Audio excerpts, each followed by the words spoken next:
My question is to Mr Fletcher. Just in regards to your prior statement on the 9th of March in 2021, when you advised health practitioners to follow the government advice, I just want to run some of the government advice by you. In August 21, Professor Skerritt, head of the TGA, came out and said Moderna is, even after 6 months, it's proving to be 93% efficient against any infection, 98% against severe disease and 100% against death.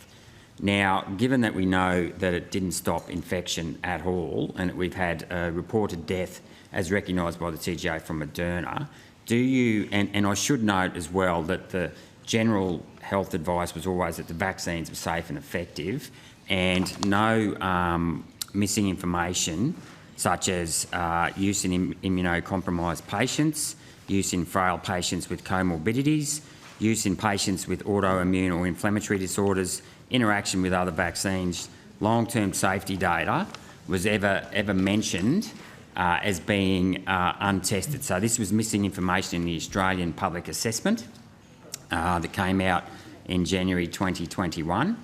That was for Pfizer, by the way. Why wasn't, do you regret saying that doctors should follow the public health advice when it was clearly misleading?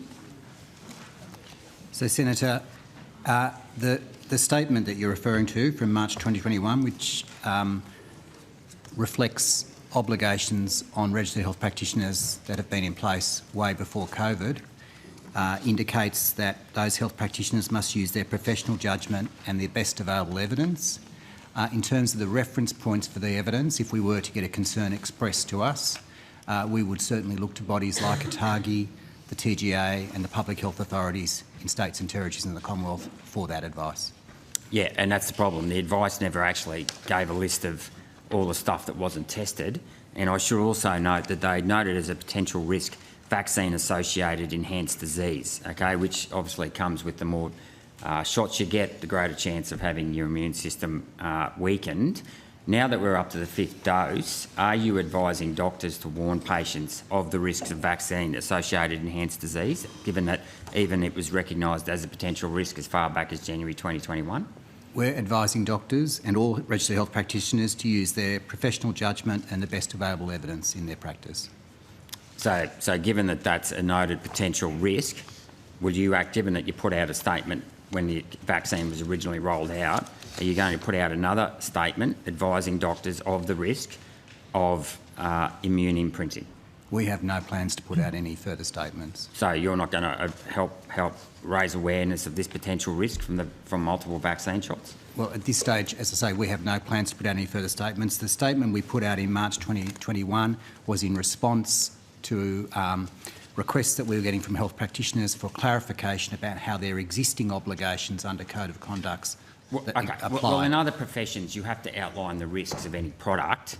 Don't you think that the sensible thing to do would be to outline the risks from this particular product, as noted? Senator, that's not a role for so I'm not speaking to you. AHPRA, sorry, it's not a role for AHPRA. It's a role. Senator Rennick, if you could just let Professor I'm just saying clarify. AHPRA is not a source of public health advice. What Mr Fletcher is saying that AHPRA requires practitioners to use the best available advice at that time, and that will change. And that's my point. The best available advice at the time was clearly misleading. It didn't provide 100% protection against death. And I'll get to you later, Mr Murphy. You'll have your time. Okay, but we'll leave that. And the last question I have for you, are doctors being told to advise patients on how to lodge an adverse event claim if they have an injury from the vaccine? I've spoken to many constituents when I've said to them, if they, when they come to me and say they've been injured by the vaccine, have you lodged an adverse event report with the TGA? And many people haven't even heard of the TGA, never heard of the Therapeutic Goods Association. So are doctors making patients aware of what to do if they become injured by the vaccine? Well, we would always expect, Senator, that health practitioners meet their reporting obligations appropriately and if appropriate, advise patients of that as well. Okay, thank you.